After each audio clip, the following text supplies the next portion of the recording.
그거에 한 100배 이상 넘게 이렇게 수익이 창출이 되니까 항상 시장에서는 변화가 있을 때마다 기회가 생겨요.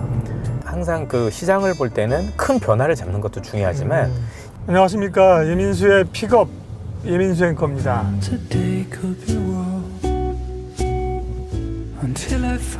주식시장은 전투에 비유됩니다. 그만큼 치열한 시장인데요. 20년 넘게 주식시장에서 치열한 전투를 벌여오신 여의도의 야전사령관 신한투자증권 이선엽 부장님을 오늘은 모시러 갑니다.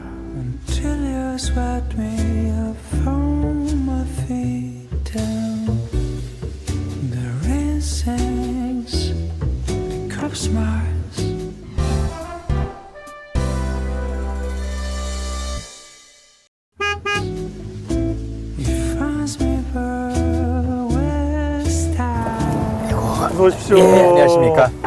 네, 환영합니다. 예, 반갑습니다.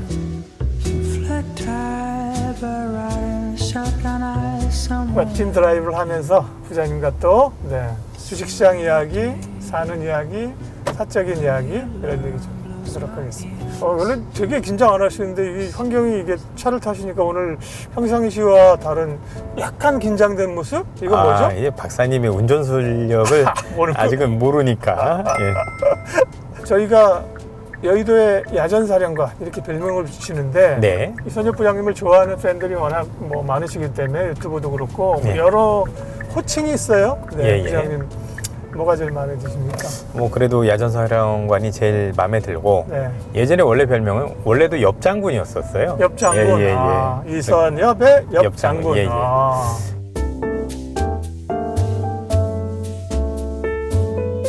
아니 중국이나 뭐 해외 출장 그렇게 많이 다니셨는데 그게 다 회사 출장비로 출장비도 사비였어요. 그러니까 중국의 120번을 어떻게 회사에서 투자보다 결과가 더 좋았던 거죠.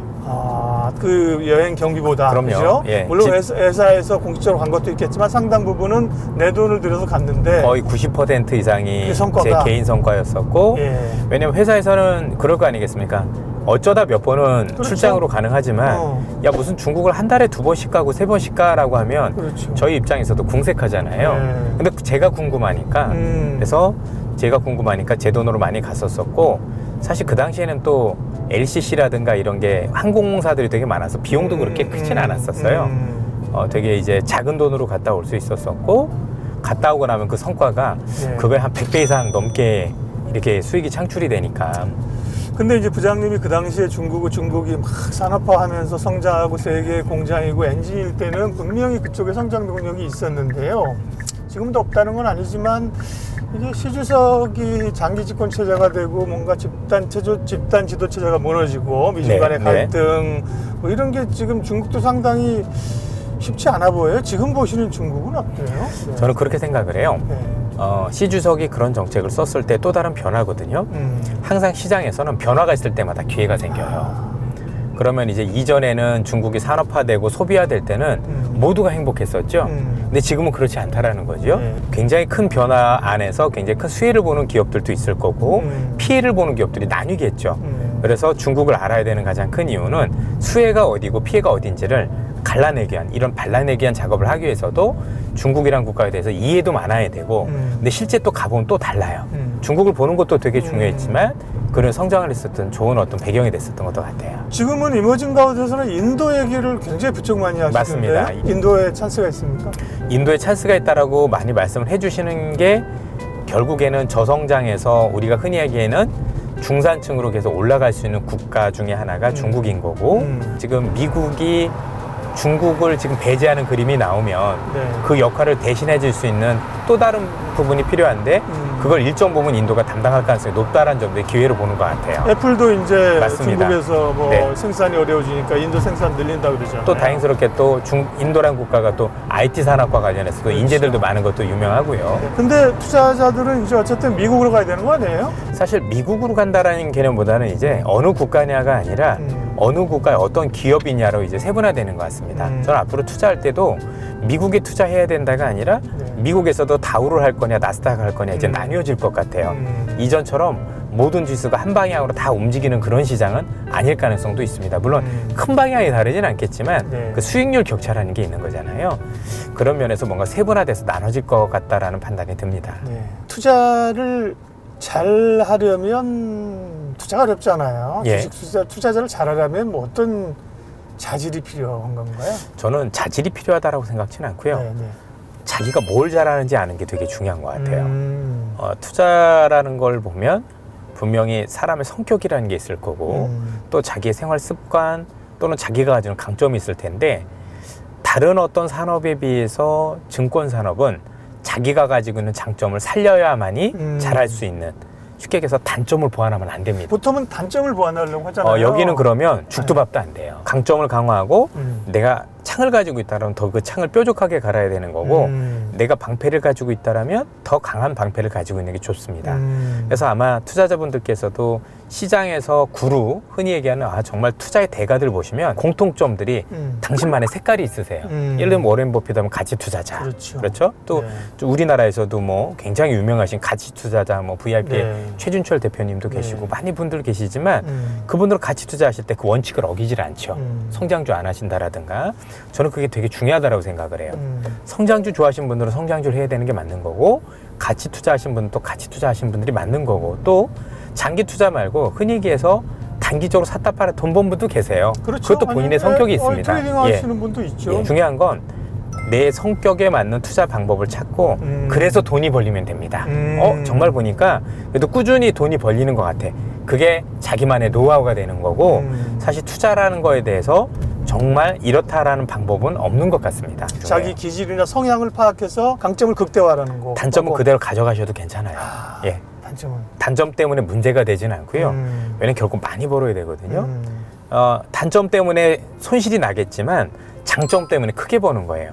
많은 투자자분들께서 약간 오해하시는 게, 투자를 잘 하시는 분들은 사는 기업마다 성공할 거라고 믿지만 사실은 안 그렇습니다. 그렇죠. 우리가 야구에서도 3할 30%만 치면 강타자라고 얘기하는 것처럼 주식시장에서도 대부분 투자자분들이 굉장히 큰 수익을 내는 분들 보면 성공률이 높아서가 아니라 성공한 멋 기업들이 큰 수익을 내기 때문입니다. 그렇죠. 대신에 실패한 어떤 사례들 같은 경우 손실을 최소화하는 거죠. 그걸 이제 쌓여가면서 전체적으로 수익이 나는 거지, 사는 기업마다 계속 올랐다라면 사실 우리나라에서 투자가 대가들은 뭐 이미 대기업도 다 인수하지 않았겠습니까? 그런 건 없는 거죠. 예. 네. 지금 방송에서 이미 알려졌지만 태조 이방원이라는 우리 또 신조가 주식시장을 휩쓸고 네. 한 차례 수익을 꽤 큰 수익을 내줬는데 네. 그 단어를 이제 만드신 분이 이선혁 부장님인데 네. 그 이후에 지금 뭐 네옴시티나 방산이나 뭐 이런 것들은 결국은 트렌드인가요? 메가 트렌드인가요? 메가 트렌드는 맞죠. 네. 메가 트렌드가 될 수 있는 가장 큰 변화는 대부분 이런 변화들이 있었을 때는 그 국가나 아니면 그 대륙이나 이런 데서 사실 굉장히 어려웠을 때 이런 변화들이 많이 나옵니다. 예를 들어서 지금 미국이나 중국 같은 경우도 경제가 굉장히 안 좋지 않습니까?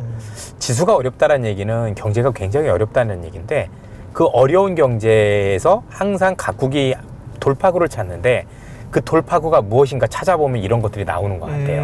그래서 어려움을 극복하는 과정 가운데 네, 맞습니다. 기회가 있는 거군요. 예. 그러니까 보통 큰 기회가 나오는 거는 여러 가지 케이스가 있지만 제가 볼 땐 두 가지가 제일 큰 것 같아요. 하나는 기술의 발전. 이거는 경제가 좋든 나쁘든 항상 있는 거니까. 네. 기술의 발전이 첫 번째고, 두 번째는 경제가 어려울 때마다 각국은 이걸 타개할 만한 새로운 성장 방식을 찾습니다.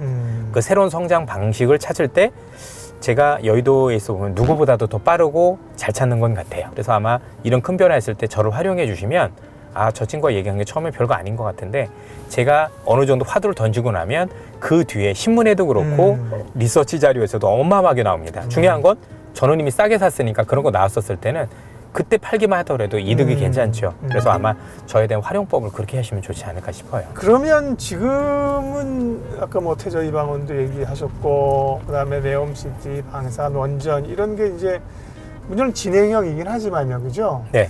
지금은 어떤 섹터나 테마를 봐야 돼요? 실제 이 변화가 일시적인 변화가 아니거든요.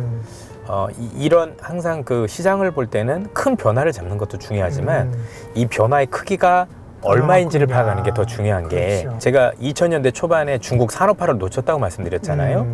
그게 1, 2년짜리가 아니라 정말 몇 년에 걸쳐서 진행이 됐는데도 불구하고 조금 늦었더라도 큰 물꼬를 충분히 잡을 수 예. 있었던 거죠. 그런데 제 주변에서 실제 중국의 산업화 수혜로 돈 번 분이 굉장히 드무세요. 그때 철강, 우리가 알고 있는 조선, 해운 이런 기업들이 정말 천문학적인 수익률을 내는데도 불구하고 대부분의 투자자분들은 거의 다 현대차, 삼성전자에만 몰입을 하셔서 제가 봐도 지금도 이 변화에 대해서 많은 투자자분들이 약간 거부감이 있으신 것 같고요. 사실 그래서 항상 시장은 변한다라는 전제를 가지고 어떻게 변해가는지 거기에 대한 고민이 많이 있으셔야 돼요. 그래서요. 뭐가 핵심 키워드냐고. 지금도 최근에 많이 올랐지만 분명히 제가 태조 이방을 할 때도 이게 결국 에너지의 변화인데 말이 에너지의 변화죠. 결국 전기가 그동안 발전소 중심에서 사실 그린으로 넘어오는 거잖아요. 핵심은 전기. 그래서 제가 송배전 많이 말씀드렸었을 거예요.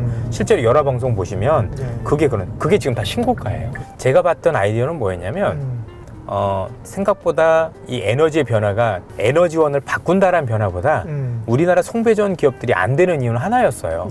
발전소가 거기밖에 없으니까. 발전소는 뭐 우리가 원자력 발전소도 있고 수력 발전소도 있고 아니 화력 발전소도 있지 않습니까? 발전소 그 사이트 거기만 있다는 거죠. 거기만 있으니까 거기에 들어가는 전선이라든가 이런 거는 제한적인데 풍력이나 우리가 태양광이나 이런 태양광은 여기저기 생기는 거죠. 그렇죠. 하나 생기는 것이 새로운 발전소인 거예요. 그럼 거기서 있는 그 전기는 끌어와야 될 거 아니에요. 끌어오려면 송배전이 필요하고 그러면 제가 보기엔 대략적으로 계산해봐도 지금 있는 발전소보다 풍력 발전소 우리가 알고 있는 태양광 발전소가 지금보다 수십 배가 늘어나는 거예요. 그럼 거기에 대한 모든 수혜는 누가 누릴 거냐? 사실 송배전밖에 없는 거죠. 그 전기를 끌어오기 위한 장치들, 변압기가 필요할 거고 너무 단순해요. 근데 그 단순함이 먹혀요. 시장에서는. 제조업 르네상스 얘기도 맞습니다. 하셨어요. 네. 제조업 르네상스라는 건 뭐예요? 말 그대로 미국이라든가 각국의 경제가 그동안 지난 10년 동안의 경제의 흐름은 사실은 제조업보다는 서비스업 또는 IT, 흔히 얘기하는 플랫폼 성장이 굉장히 컸습니다. 전체적으로 플랫폼 경제의 성장이 저는 마무리됐다라고 생각을 해요. 자, 여기서 오해하실 수 있는 게 그럼 성장률 끝났냐? 네, 그게 아닌 그게 거죠. 아니라는 거죠. 항상 성장은 지금보다 더 좋아야 되는 게 성장이에요. 쉽게 얘기하면 가입자가 코로나 때보다 더 늘어나야 성장인 거예요. 그거는 피크를 찍었다라고 보는 거죠. 여전히 앞으로도 돈을 벌 거고 사업은 잘 되겠지만 이 기업들이 나빠서가 아니라 제가 보기에는 규제가 많아졌어요. 그동안에 있던 플랫폼 기업들이 워낙 좋고 사이즈를 키우다 보면서 이 기업들이 글로벌 독점화된 게 문제입니다.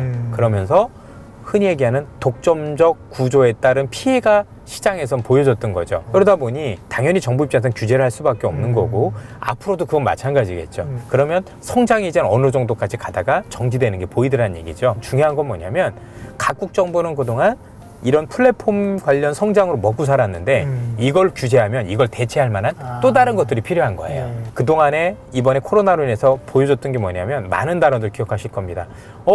공급 부족이라는 단어가 나오죠. 그렇죠. 네. 공급 부족이라니 이게 왜 공급 부족이지? 보니까 제조업에 대한 비중이 너무 낮아져 있고 제조업이 거의 뭐 흔히 얘기하는 정도로 거의 사멸하다시피 이렇게 됐던 게 이제 미국이라든가 각국의 그렇죠. 경제였던 거죠. 흔히 얘기한 서비스업 경제 또는 흔히 얘기하는 플랫폼 경제가 이제 규제를 통해서 성장이 어느 정도 마무리가 된다라면 이걸 대신할 만한 새로운 산업이 필요할 거고 사실 그건 제조업밖에 없는 거죠. 그러면 이제 제조업하면 이제 또 이제 오해가 있을 수 있어요. 제조업하면 그러면 이제 조선철강 뭐 이런 거냐? 이런 또 생각을 갖게 되는데 그런 것도 들어가요. 그런 것도 들어갔지만 가장 중요한 건 한국의 플랫폼들은 한 가지 안쓴 무기가 있어요. 물가는 정점을 찍었다라는 데는 이견은 없는데 이제 미국이냐 한국이냐 중요한 것 같진 않고 I turned off all the lights. I never thought that